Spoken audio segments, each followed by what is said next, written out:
I want to welcome everyone to the Bite of Science for our teacher enrichment programs. Our topic for this evening is Under the Sea, STEM and Oceanography, and we have two amazing speakers for you to get some amazing information from. I will give you guys a little bit of background information. Center for Excellence in Education was founded in 1983. We offer programs for teachers and students. Our programs that we offer are Research Science Institute, which is RSI, USA Biologist, which is USABO, our Teacher Enrichment Program, which is TEP, and our STEM Lyceum programs. So RSI is a highly competitive 6-week summer science and engineering program, which is open to rising high school seniors. Juniors are eligible to apply for this program as well. RSI is the first cost-free summer science and engineering program that combines on-campus coursework in scientific theory with off-campus work in science and technology research. Our USABO is a premier biology competition for high school students in the United States. It provides the motivation, curricular resources, and skills training to take those students beyond their classroom experience to a level of international competitiveness. Since CEE began the USABO in 2003, every member of the USABO team has medaled at the IBO, which is our International Biology Olympic competition. So our teacher enrichment program, which is nicknamed TEP, provides opportunities for middle and high school teachers to connect with leading experts in industry and academia, explore cutting-edge research and development, and make meaningful professional links with direct benefits for you and your students. Our STEM Lyceums is our newest initiative for CEE, and it's a virtual club for high school students to engage in discussions and exploration in STEM concepts and career pathways. I am the new TEP, our Teacher Enrichment Program Manager, so I look forward to hearing back feedback from all of our teachers on the webinar tonight to see how we can better help you in the classroom and what resources we can help to get this information to your students and encourage them to apply for these different programs and get the enrichment in STEM that we know all of our students need today. So today, our two speakers. First, we will have Miss Amanda Felix. She works at Mote Marine Laboratory and is an aquarium biologist, which is based out of Sarasota, Florida. She provides care for several aquarium exhibits and co-manages the Fish and Invertebrate Department's intern program. She is a contributing member of the Association of Zoos and Aquariums Diversity Committee. She serves as Mote's Diversity and Inclusion Advisor to the President and CEO, in addition to her aquarium scientist role. She strives to build upon Mote's initiatives and models to increase participation and retention of underrepresented minorities in marine research and aquarium science.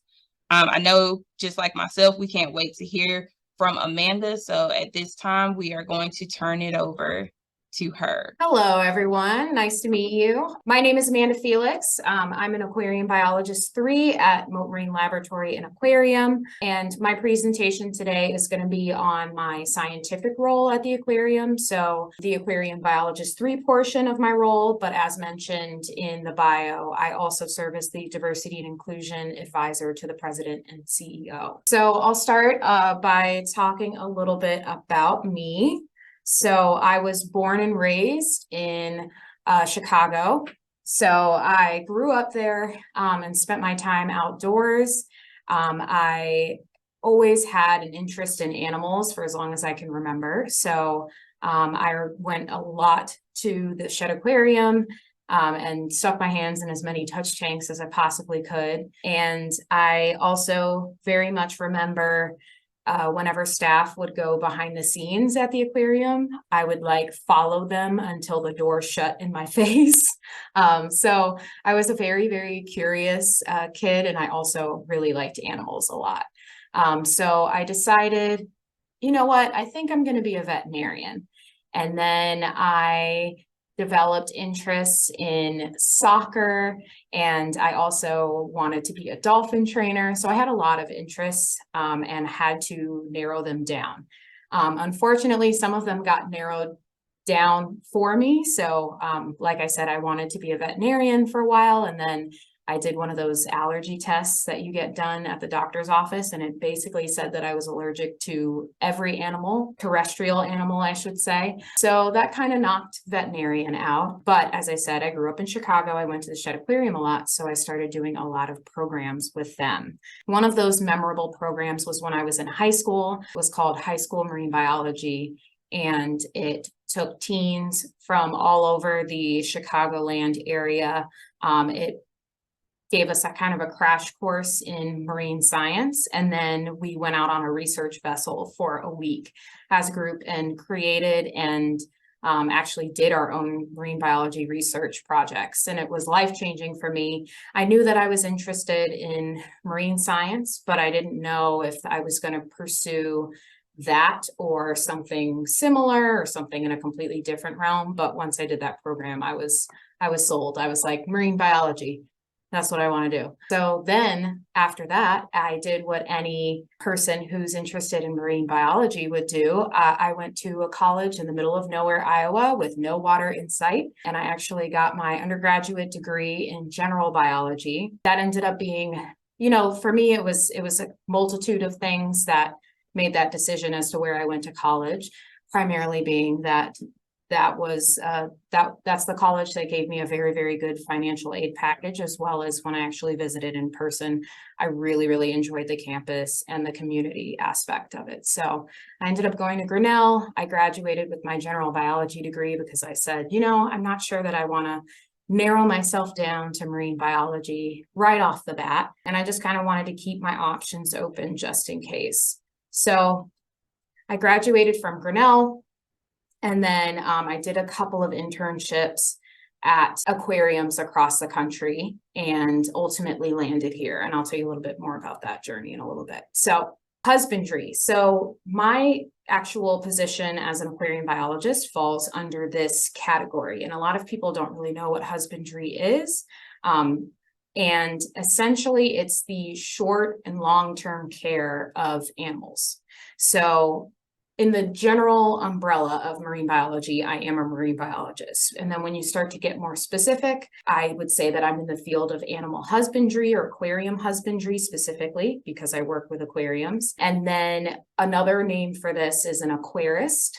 So that also can be interchangeable. And my current focus at Mote is that I actually oversee our multi-species aquaculture laboratory.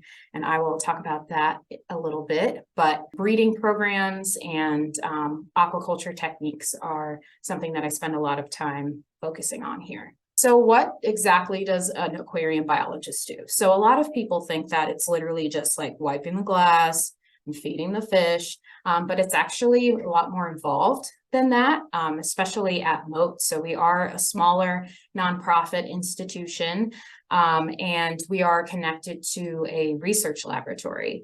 So on the aquarium side, we really use our exhibits to highlight some of the amazing research that we are doing in-house. So also, in addition to that, in addition to wiping glass and feeding the fish, so we are actually designing our habitats. We're testing the water quality of our exhibits to make sure that the environment is as healthy as possible for our animals. We are responsible for their nutrition and health. So it's not just feeding flake food all the time, but we actually do like gourmet diets. And we get all of our food is restaurant quality, grade A restaurant quality fish. So we're giving the best to our animals. And then some parasite and disease control. We provide enrichment opportunities for our animals as well. So it's fun. We like with social media, we'll quite often do themed enrichment. So for example, for our nurse sharks had a birthday. And so we actually created a birthday cake out of various types of frozen seafood that they love, and actually made it into tiers, and it was colored and everything, and it was all safe for them, safe for their exhibit, and then also very, very tasty. They were very excited. So that was a really fun way for us to provide them enrichment and also engage the public at the same time. So we also do voluntary training sessions with our sharks. So that's a way to give them an enrichment opportunity, but also help with their welfare and their well-being. And then we also do maintenance dives. So we use scuba diving to maintain some of our larger exhibits, like the shark exhibit, our bonnethead shark exhibit. And then on the mammal side, they also utilize scuba over there. So these are just a couple of the various many things that we do as aquarium biologists at Mote. I mentioned that I ended up here after doing a couple of internships. So I'm going to rewind a little bit, and pretend I'm in college, and I'm still trying to figure out exactly what I want to do in marine biology. I am in amongst the corn and the cows in Iowa, and I decided, okay, I need to figure out if I want to do research or if I want to work at an aquarium and do husbandry. So I did a couple of research experiences for undergraduates, and I had one experience that was really, really great, and I loved my project. And then I had another experience that was not so great, and I really didn't like my project. So then I was just kind of like confused. But what ended up happening is I did an internship at Mote in the aquarium with animal care. And I had that kind of like light bulb moment where I was like, oh my God, this is what I want to be doing. Like, I had the best summer doing that internship. And so I said, okay, I think this is what I want to do. So I followed it up by doing another internship. And that was at the Shed Aquarium. So I had already done a lot of programs with them. I got to sleep on my parents' couch for free. It was great. And so I did an internship with the Shed Aquarium in their fishes department. And also when I did my Mote internship, just to give you a little more detail, I was in the Fish and Invertebrates Department. So I kind of knew that fish was my thing. I was more interested in fish and invertebrates than working with mammals. So I did Fishes Department internship with Shed. And then as I was finishing that up, I applied for a open, like a seasonal position on the Fish and Inverts team at Mote, and I got it. And I started in a gallery called Oh Baby Life Cycles of the Seas. And it was a small gallery, all focused on really unique reproductive care and parental behaviors in the sea. And I loved that exhibit. And then when the exhibit became permanent, they also made me permanent staff member. Yay. So that was back in 2014. So I have been here since 2014. So I'm going on like 8.5 years now. Yeah, because I started literally the last day of 2014. So technically 2015. And then after I was here for a couple of years, I became the manager of the Seahorse Conservation Laboratory, which was a space devoted to breeding local seahorse species and then sharing those offspring with other zoos and aquariums across the country to lessen the impact that aquariums have on wild populations. So that was a really, really cool project and program, a very successful program that I got to be a part of. Eventually, the demand for those seahorses started to go down because more breeding programs got started all over the country. So everyone was breeding their own seahorses at that point. And so there was less need for our specific animals. So what we ended up doing is downsizing that effort. We shifted it over to our mammal center, and it's in Oh Baby now. And then we utilized that old Seahorse Conservation Laboratory space, which was huge, and actually changed it into what is now the Aquarium Conservation Laboratory. So now, instead of just breeding seahorses there, it's a multi-species aquaculture laboratory where we breed various types of fish and invertebrates. And it is 100% viewable to the public, which is one of the best parts. So in addition to my Aquarium Biologist 3 duties, I mentioned that I am the Diversity and Inclusion Advisor to the President and CEO at Mote. I also co-coordinate the intern program in our department. So I'm heavily involved with training our interns and making sure that they have a very educational and fun internship. And then I also oversee our aquarium conservation laboratory. And that actually is a photo of me diving in our shark exhibit with our Goliath grouper. So there were some challenges along the way that I had to kind of push through, figure out for myself. So like I said, I had to figure out if I wanted to do research or husbandry. The marine biology umbrella is very big. There's a lot of different jobs and paths underneath that marine biology umbrella, but I needed to figure out exactly what I wanted to do. With Mote, when I did my internship, Mote was a very special case compared to other zoos and aquariums across the country, in the sense that they had a scholarship program, a need-based scholarship program. Unfortunately, the standard in the zoo and aquarium industry is unpaid internships. So there are a couple of places that have popped up lately that are offering stipend supported opportunities. This is kind of a new thing that we're hoping is going to take fire and spread out more and have less unpaid internships. But that was the reality back in 2014. So Mote was one of the few places that offered need-based stipends. Thankfully, I had done 2 prior research experiences for undergraduates, so I still had stipend money left over that I had saved from those. So using those supplemented my time to like feed myself and transport myself here. But in Sarasota, it is a small city, but getting to Mote was kind of difficult. It is on an island technically, and public transportation is not the greatest out here. So that was a big challenge for me, getting to the internship every day, because I did not have a car. There were some other socioeconomic barriers associated with, in this field in general, and being an unpaid intern. It definitely can kind of like bottleneck what types of applicants you get for internship programs field. There obviously was no marine science in the cornfield. So while I got a great education at Grinnell College, marine science education, not so much. So when I came here, I was on a team with many people who had marine biology specific degrees, or had at least taken a couple of marine science classes when they were in undergraduate, and I did not. So that, combined with a couple of other things, kind of contributed to some imposter syndrome that I experienced. Another couple other things that I learned is that the animal care field is extremely competitive. There are always a lot of people competing for very few positions.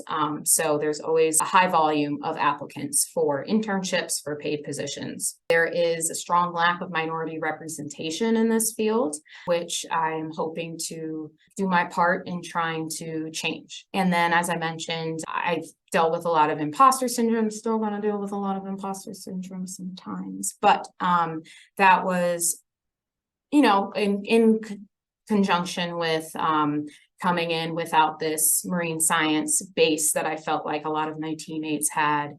Also being the only person of color on the team, and being one of a few people of color at the organization at the time. So this is actually what the front of the Aquarium Conservation Lab looks like, in case you were wondering. So we have a nice big graphic showing what the goby life cycle looks like, as well as my goby breeding system that I've designed and plumbed right in the window. And then we have a couple of other types of systems that are built to be flexible depending on what we need them for, what types of animals we're hoping to breed. As I mentioned, fully viewable by guests, which is great. Before, we've kind of always had fish and invertebrate breeding happening, but it was happening in like buckets and closets and stuff, random corners that the public could not see, and it wasn't the most as organized. So currently we are breeding a couple of things, and my 2 efforts right now are on neon gobies and peppermint shrimp. So this is a photo of neon gobies. They're just a couple of inches long. They're pretty small. They are an Atlantic Bahama species. They are cleaners, which is really important. So they actually they're very important for healthy coral reefs, and they will actually eat the dead skin cells, leftover bits of food, and in the wild they'll actually eat parasites off of other fish. So they get a meal, and then the fish that they're cleaning, it's like a little spa day. So they are improving their overall health while the goby gets a meal. So this is a close-up of one of the views of our aquarium conservation lab. So it allows kids to get like eye to eye with gobies as well as their eggs. So if you look inside of that pipe, this is mom and dad neon goby, and they're tending to their hundreds of small eggs inside that pipe. So matchmaking with gobies it's interesting. They are not sexually dimorphic, which means like you can tell the male and female apart just by looking at them. I've noticed over the years some very subtle differences after working with them for so long, but with them, it's either love or hate, and there is nothing in between. So when you first introduce them to each other, they either like fight to the death, or it's like instant love. So really, really fun for me. The matchmaking aspect of this, I think I've always had since college. I've had interest in kind of like animal reproduction and like wacky parental care, and just kind of like learning about animals and their life cycles on that level. So this is one of my favorite parts of my job, is actually getting to breed, seeing those young grow up, and then sharing those offspring with other institutions for conservation. So I have a very quick video, just a couple seconds long, so I might play it a couple of times. But these are two gobies. One is guarding the tube, and one is in the tube aerating the eggs. So it's a little blurry because it was one of those iPhone to Galaxy transitions, but I'll play it a couple of times. So like I said, for one of them, the job is to keep watch and protect, and then the other one is inside aerating the eggs. So those eggs will develop in 8 to 11 days. After about 3 days, they start to get eye spots. And when they are just about to hatch, I'll actually pick up the entire box, because they're in what's called a breeder box, which gives them their own privacy, it's the best way to describe it. So you'll actually pick up that box and hang it onto a breeder tank, and then a water current is created, and that'll actually push the larvae out when they hatch into the breeder tank, separating them from mom and dad. That's important because they actually the food that they need is a lot smaller. And mom and dad actually have been known to occasionally eat their young. So separating them is not a bad idea. So where do these gobies go after they are raised? They go to a multitude of places. So they will go into various exhibits around the aquarium. This species is very, very popular in aquariums, and that is actually a photo of me releasing them into the shark exhibit. That's one of my favorite moments, is when I could raise them to an appropriate size, and then I myself get to release them into their new home. Awesome feeling. So they're getting released in a shark tank on the left, and then on the right, they were added to an exhibit with one of our red grouper. And that grouper loved being cleaned by them. It would lay down, open its mouth, and you see the goby go inside, clean its teeth, clean its gills. Is really, really cool for our guests to see up close. And then this is just an up close shot of the actual eggs when they're developed. So these eggs are just before hatch. And over here on the right, oops, I'm going to go back one. Sorry about that. Over here on the right, we have the actual photos of their development. These are at the very top, freshly hatched, all the way to the bottom. They've gotten their color. They actually look like mini versions of their parents. The photo on the left is the larvae. They're actually still inside the egg case, which is why they're all hanging like that. But shortly they'll hatch and start swimming around. And then the other species that I breed is peppermint shrimp. So they are also cleaners. They're also an Atlantic Gulf species, and they are really great for keeping your exhibit clean, getting extra food, and improving the health of your animals, just like the other cleaners we talked about. But they have the added bonus that they actually love to eat Aiptasia. And Aiptasia is a pest anemone that grows in saltwater exhibits. It actually will sting kind of anything it comes into contact with. So if it touched us, not much of a sting, but touching corals and other invertebrates and stuff can actually potentially negatively affect their health. And corals specifically will start to recede. So this is a part of a larger effort with our Florida Reef Tract project. So this is under our accrediting body, the Association of Zoos and Aquariums, and they have a really amazing conservation project that entails with collecting under permit healthy corals from the Florida Keys that have not been hit by the stony coral tissue loss disease that has swept the Keys. So they are collecting healthy corals, kind of temporarily holding them at various facilities that have shown incredible skill in coral care and maintenance. And so these corals are placed all over the country. They're held with the hope that they will be put back once the disease goes through their area. Then hopefully they can be put back. But one of the challenges with corals is aptasia, because aptasia grows rampantly when in coral exhibits and in a lot of other saltwater exhibits. So how does this relate? So I breed the peppermint shrimp, and then I am able to ship them to various institutions that have the rescue corals, and so they will eat the aptasia, and we're overall improving the health of the corals and lessening the chances that they're receding. So this is a really, really amazing way for me to be part of a larger conservation project. I've sent peppermint shrimp to over 10 institutions across the country, hoping to increase that, because I just finished quarantining a group of 100 that I now have to find homes for. So very excited about that. These peppermint shrimp will be shipped all over as part of this project as maintenance animals. I can take care of corals, but I'm not a coral expert. We have other people at my institution that are coral experts, but it's a great way for me to still contribute to this incredible conservation project in the best way I know how. So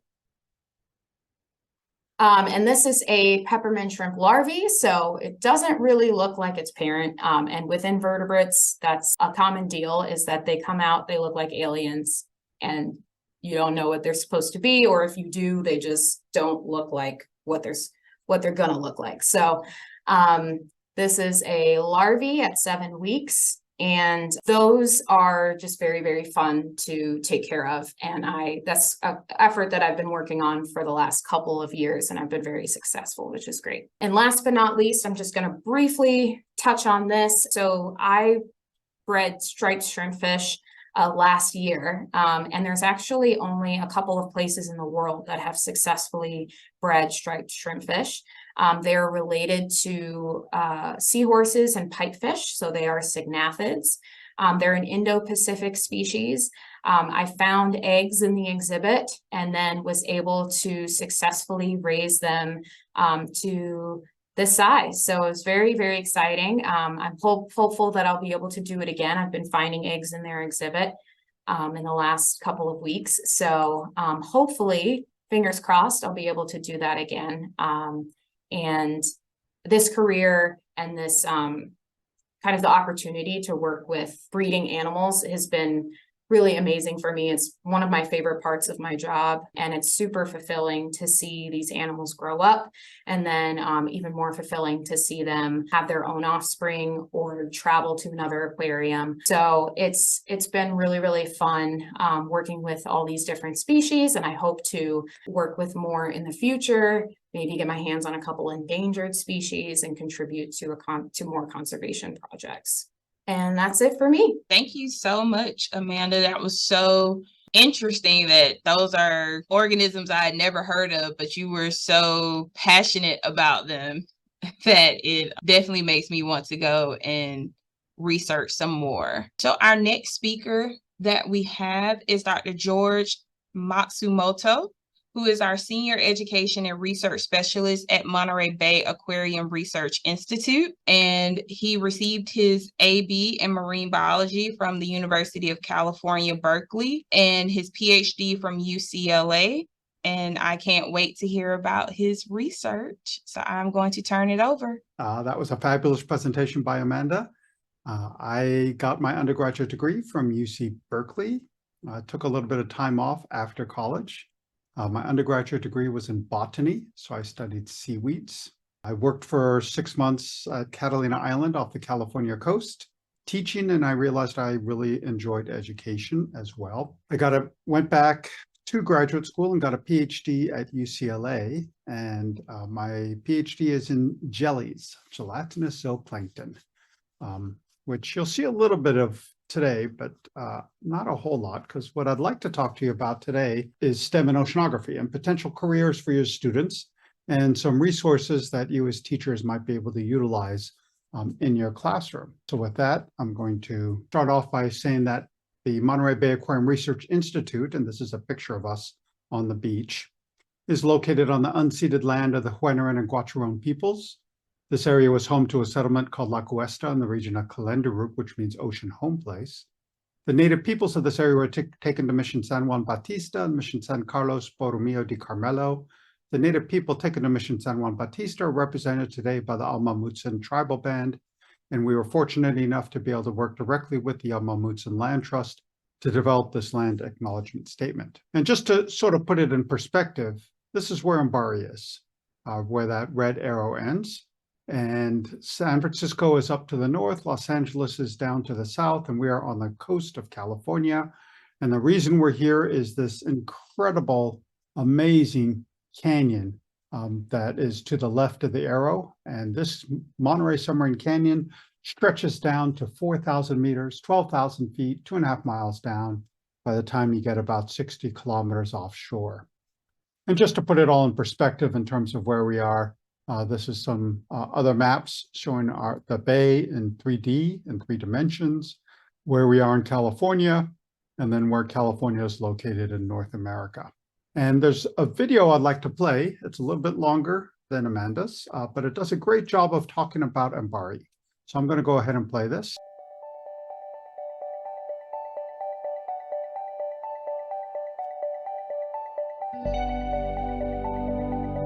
In 5, 4, 3, 2, 1. 1,200 meters. Everything in the ocean has a story to tell. It's huge, it's dark, it's cold. How do you access this space? Simply by having a presence, you see things that no one has ever seen before. You discover animals that are completely new to science, or phenomenon that no one knew was occurring. You periodically come across something that is so magnificent that you didn't expect to see, and it's just breathtaking. Tomorrow the winds will blow, they'll pump nutrients to the surface, and everything about the system will change. Where things are, who's there, how fast they're growing. We're in a position to be able to share our discoveries and our love of the ocean in ways that were never possible before.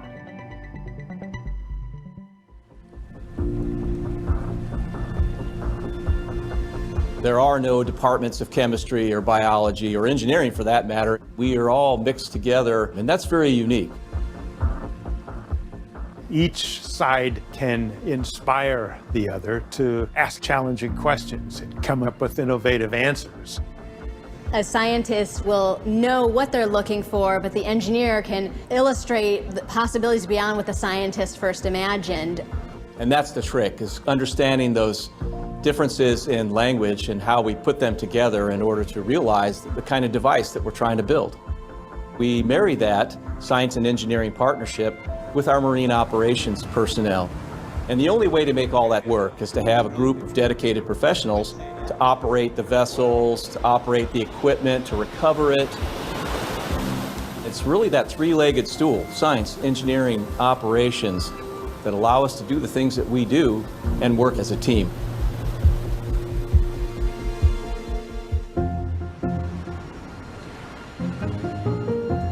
Oceanography is a contact sport. We have to not only immerse ourselves in that realm, but we also have to acquire material. We have to manipulate that material. MBARI's here in Moss Landing because of the access to deep water that we can get to so quickly. If we were to drain Monterey Bay, you would see a canyon equivalent size to the Grand Canyon. So we get these deep, cold, nutrient-rich waters fertilizing the upper ocean. It gives us an incredible opportunity to understand that connection of the deep sea to our coastlines where most of our fisheries come from. One of MBARI's guiding principles is to make our measurements in the natural habitat rather than hauling the animals out and studying them in our world. It's important that discoveries we make have an impact and tackle problems like climate change, like ocean acidification, and exporting that knowledge, making it available to the whole world.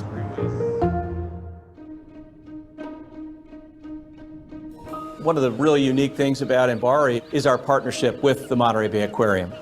We have the opportunity to bring fundamental science and technology and marry that with their amazing global reach that communicates important issues about the ocean to the public, to policymakers.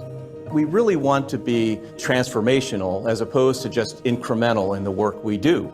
Oceanography is in the middle of a robot revolution with platforms that can take us to places we couldn't be, at times we couldn't be there. It's really a fundamental shift in how we think about things.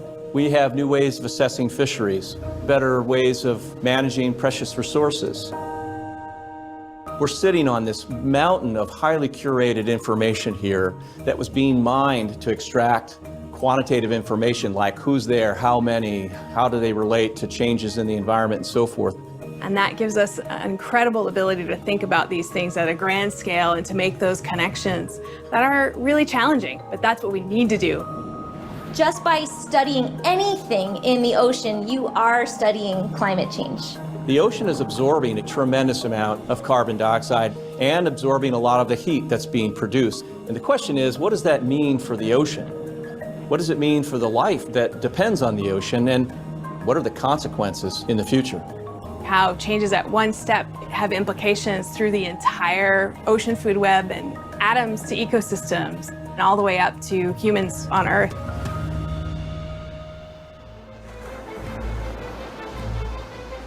I don't know anywhere in the world where you have this confluence of the place of Monterey Bay, the opportunity of science-engineering partnership, and the charge to do something that's high risk, long duration, unknown outcomes, and at the end of that, the expectation that you will just share it with everyone. You will essentially give it away. Every time we answer a question, we have 20 new ones. Often we think we know what's happening, and then the biology surprises us.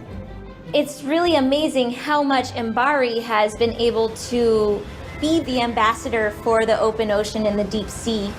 That's why MBARI is here. We're supposed to do things that might not be possible by any other approach.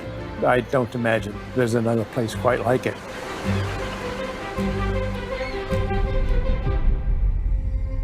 So that's a nice little short intro. That is on our YouTube channel, which is my reminder to tell everybody to join us on social media. Follow us on YouTube, Twitter, TikTok, Instagram. I don't know what else we have. But anyway, any social media you could think of, we're on it. But our YouTube channel has a great deal of resources for us. And STEM and oceanography has always been a challenge. Just figuring out how to get access to the deep sea has always been difficult. And the HMS Challenger, a 5-year voyage back in the 1870s, was one of the first oceanographic expeditions to go out and explore the deep sea. They used a variety of different nets and sampling devices. They collected a lot of animals, but they also missed a lot of animals, especially the type of animals that I like to study, like jellies, which are on the top right, because nets don't really, these animals don't do well in nets. They just get torn up and fragmented. Nets are great for catching fish and shrimp, but not so good at catching jellies. At the time MBARI started, we're a relatively young organization. The Research Institute started up in 1987. Back then, a lot of organizations were using human-occupied vehicles. And David Packard, who was our mentor and our founder, had a different idea, and that was to use robots. And so he built remotely operated vehicles, and we started operating them in 1989. And ever since we started, we've been focusing on the ocean and trying to address the large-scale questions that are often difficult to address using traditional modes of funding, where you get a year's worth of support or 3 years, or if you're lucky, you get 5 years. With our unique funding source from the David and Lucille Packard Foundation, we have the ability to do long-term, large-scale, risky projects to try to get to some of the problems addressing our world today, like warming, ocean depletion, ocean acidification, and coral bleaching. We could utilize the tools and technology we developed to do all kinds of amazing things, like imaging the sea floor, not only making maps using sound, but also making maps using video and still images. By targeting, by coupling the mapping surveys with the remotely operated vehicle, we get some amazing, amazing videos. And we learn a lot more about the ocean floor than most organizations have been able to. We still have better maps of the moon than we have maps of the bottom of the ocean because we could see the moon. Even from here, from Earth, we could see the moon. We can't see the bottom of the ocean. And even if when we're 10 feet above the bottom of the ocean, sometimes we can't see it because the sediment load is so hard, so thick. So it's really difficult to visualize the ocean floor. What we have done is we've discovered amazing new communities, corals and sponges. These images are from a particular area called Sur Ridge, which is now part of the Monterey Bay National Marine Sanctuary System, mostly based on some of the video and work that we've done in that area. We've also been doing a lot of work in machine learning.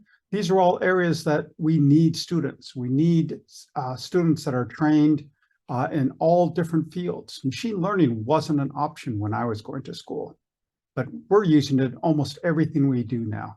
Artificial intelligence and machine learning is a really important component of studying the ocean. We're using it right now to try to understand and to try to annotate all our video for us.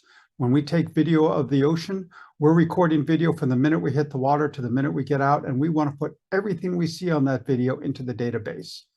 For the past 30 years, we've been employing humans to do that, but it takes a long time and a lot of expertise. And so now what we're doing is we're trying to train computers to do that work for us. They'll never replace the humans because the humans are still going to need to double check what the machines do, but they're sure going to make our job a lot easier. So that eventually when we're watching a video like this video through the midwater, the computer will sit here and draw boxes around every animal that it sees and put it into the database for us. All this stuff is what humans used to have to do, analyzing the video frame by frame. We use remotely operated vehicles, and we have a number of them to explore the ocean. We also have a large number of other platforms. And I'm going through the slides kind of quickly, and you don't have to take notes because I've tapped all the slides in a PDF, so they'll be accessible afterwards. We have research vessels. The big one on the left is a brand new one. We haven't even taken delivery of it yet. This is a picture of it in Vigo, Spain, right after it got launched out of dry dock. We are now starting to outfit it and fill it full of all the equipment, all the hardware that we need to make it useful for our work, for our oceanographic work. Our overall vision is to try to think of a time when we could better understand and predict what's happening in the ocean. From atoms to ecosystems, we want to get all the data so that we can inform the decision makers to make the best possible management and policy decisions about the ocean. And we also want the Ocean Research and Conservation Committee to become more diverse, equitable, and inclusive, because it's not really any of those things right now. We're working on our strategic roadmap, and this should give you an idea for your students, some of the priorities that we anticipate for the next 10 years. All right, ocean health, we're still doing mapping, we're still working on artificial intelligence, we're going to start exploring new areas, and we're really focusing in on climate change and other ocean threats. And these are going to be the top high priority targets for the next 10 years. There are a number of projects that I run, and I'm going to talk for a couple of minutes about each one of these, and then I'm going to stop and see what kind of questions you have. So I run all the programs we do with the Monterey Bay Aquarium. I work with the Monterey Bay Aquarium on a number of them, a seminar program, an internship program that is open to educators, teacher professional development program that obviously is open to teachers, Adopt a Float, and then I'll talk a little bit about my own research. For the aquarium, we just opened a brand new exhibit a year ago, Into the Deep, Exploring Our Undiscovered Ocean. This is an effort to really apply the expertise of MBARI, and you can see that the exhibition at the aquarium actually has pictures of MBARI's staff as well as live animals that are on display. And all these live animals are collected usually using our remotely operated vehicles, but other animals, like the animals up in the top right, are collected by hand using SCUBA. And this is just a fun little short video about one of our collection trips. We are in lovely Kona on the Big Island of Hawaii, and we're here especially to embark on a journey out into the ocean at night.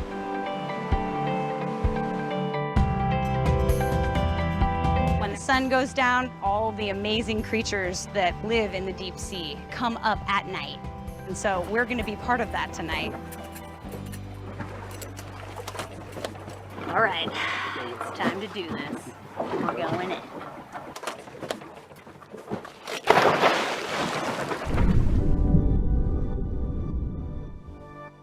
Blackwater diving.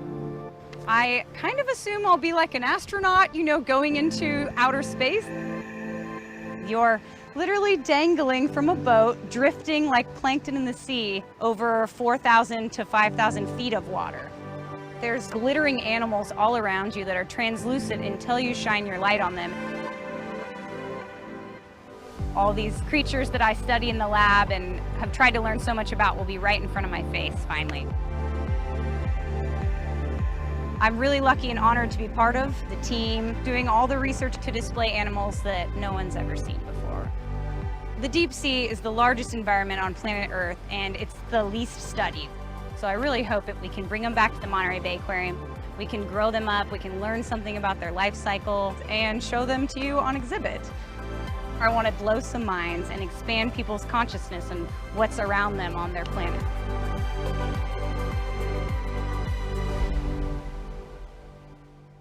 So that's a great little video. I leave on Saturday for another 2-week expedition out to Kona. As Amanda is probably familiar, we love diving. I mean, being in the water is kind of why we became marine scientists. It's something that we love to do. I run a seminar program, and one of these days, Amanda, I'd love to get you out to Monterey to give a talk and meet some folks at the aquarium and tell us all about your work. So I'll be in touch with you a little bit later to figure out how we can do that, because I think that would be a blast. I also offer an internship program, and this is open for undergraduate students, graduate students, and educators. I put a link up at the top for a brand new YouTube series that we just started called Navigating STEM at MBARI. There are 3 videos on there right now. Each one follows a different career path and talks about how important STEM and STEM education is for finding a career. But if you have any students that you think might be interested in coming out and working with us, or if you're interested in coming out and working with us, 10 weeks in the summer, June, July, and August, full time. I run a teacher professional development workshop every summer. This is a workshop where we try to integrate real data into your classroom. And we do that by making you write lesson plans. And one of the participants in the call today, Gina, is, I think, going to be coming out to our workshop this summer. This summer, we're going to be out in Honolulu for a week and learning all about some of the climate change data that's coming out of there, as well as some of the biogeochemical floats that I'm going to talk about in a few minutes as well. Next summer, our Earth workshop will be in Seattle. And Bari, we cover all expenses, so all your travel is paid for. All your housing and all your food, etc., is all covered. So we just need your time to come out and work with us for a few days. So this is the 2023 workshop, and we have not started advertising the 2024 workshop, but we'll start accepting applications for that probably in November. And then finally, Adopt a Float. Adopt a Float is a program that I'm involved with. It's a large National Science Foundation project where we are building and deploying 630 of these biogeochemical floats all over the world, in the world ocean. These biogeochemical floats last for about 5 years. They collect data from 2,000 meters, 6,000 feet, all the way up to the surface, and they do that every 10 days. The website is here. There's a QR code. There's no charge for adopting a float, and if you adopt a float, that adopted float name lives online in our database forever. So your school has a chance to be present as part of the scientific endeavor. The floats themselves go out and collect a wide variety of different types of data. They're called biogeochemical floats because they collect additional data than just the regular floats that are already being deployed, the Argo floats. So we're also collecting oxygen, nitrate, pH, and chlorophyll. The Argo floats that are out there just collect salinity and temperature. So we're getting some additional set of chemical and biological sensors to try to learn a little bit more about the ocean. The Argo program that I said before just measures temperature and salinity. This gives you an idea of how many Argo floats there are today. 3,895 floats are around the world ocean, collecting temperature and salinity. We have 300 of those Argo floats are the biogeochemical floats and have been adopted by schools across the world. So we're hoping that you could join us in this effort as well. It's fun, it's educational, and you get real data coming back. And then my research, as I said before, focuses mostly on jellies. So I study ctenophores, or the comb jellies, those ones like the bright red one in the lower right corner. Cnidarians are the true jellies, what you usually think of when you think of a jelly. But I also work with worms and salps and larvaceans and siphonophores. Anything that's kind of gelatinous is something that I'm interested in working with. And that sometimes even includes some larval fish, because when they're babies, they don't really have much in the way of bones or bone structure. But that's sort of my research topic. I'm not going to talk about my research, except to tell you that STEM is important in certainly what I do and in pretty much everything MBARI does. You heard Chris Sholin talk a little bit about the three legs of the stool: science, engineering, and marine operations. I'll add the other nails that sort of hold this stool together, or the glue that holds us all together, is going to be our administrative staff, our accounting staff, and our facilities staff. All the people that usually don't get any publicity, but we still need them to make progress. And these are all potential jobs in oceanography. You don't have to be a marine biologist to work in an ocean field. You will likely need some type of STEM background or STEM degree to be useful in the oceanographic field. But it could be really varied depending on where your interests are. If you're really good at math and you want to do accounting, boy, every organization that I know of needs good financial people. And with that, I'm going to stop because I think I've taken up my 25 minutes. Our website is there, my email's there, social media, MBARI_news, MBARI news, MBARI video for YouTube. And I'd be happy to answer any questions, as I'm sure Amanda would as well. Thank you so much, Dr. Matsumoto. I do have one question in for you, and it was asking, how is the data from the Argo floats used? Oh, great question. The Argo float data is used mostly for just trying to get a better idea of the temperature of the world ocean. So the ocean drives our climate, right? Our weather in the short term, our climate in the long term. And so knowing where the ocean is warming is going to give us a clue. Like, for instance, right now it's the ocean is starting to warm up in the Pacific, giving us pretty good signs that we're going to have a large El Nino developing later on this year. And that's all data that's coming to us from all the floats that we have all over the world. Awesome. Thank you. And for Amanda, we did have a question for you. And the question was, what is the threshold for the neon goby and/or peppermint shrimp in order to sustain their populations? So I'm not exactly sure what you mean by threshold, but I can talk a little bit about kind of what their needs are and what their populations are like. So they are both very abundant in the ocean. They are not endangered by any means. They're just very popular in aquariums. So if you visit kind of any aquarium in your hometown, you will likely see neon gobies in at least one exhibit. But because they are so popular in aquariums and because they can be so important for healthy coral reefs, we are focusing our efforts on breeding them here and then sharing them with other zoos and aquariums, just to make sure that we are not we're not putting a ton of like negative pressures on their wild populations, and just trying to make the industry more sustainable. And then from their individual needs, when they're developing, we're just, got to make sure that we are providing them the appropriate nutrition. And then in addition to that, making sure to feed them foods appropriate for their actual mouth size. So something that's really interesting about larval fish especially is that like just because their mouth is big enough to fit a brine shrimp, for example, doesn't mean that their mouth mechanics work in such a way that they can actually fit that inside their mouth. So mouth gape is a thing to consider with different larval fish when you're trying to figure out what foods they can eat at what age. So I'm constantly kind of observing the larvae eat and seeing how much they're eating and kind of having to decide when it's appropriate to introduce the next food as they grow. So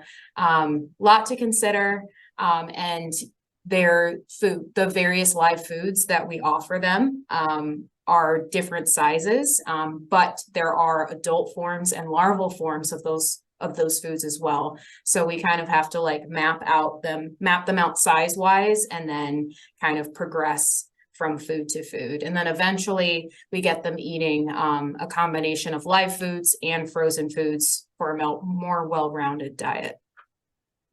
Thank you. Well, those are all of the questions that we actually had in chat, but I'm sure that we will get more in, and I will just send those via email to each of you, whichever the question pertains to. And I want to reiterate again, thank you so much for both of you taking the time out of your schedules to talk to the teachers, to share your information with them. We also want to make sure that everyone knows about the different opportunities that we at CEE offer. Also be sending out a survey to all of our teachers so we can know how we can better serve you in our 2023-2024 school year for different topics and events. So again, thank you guys for taking the time out.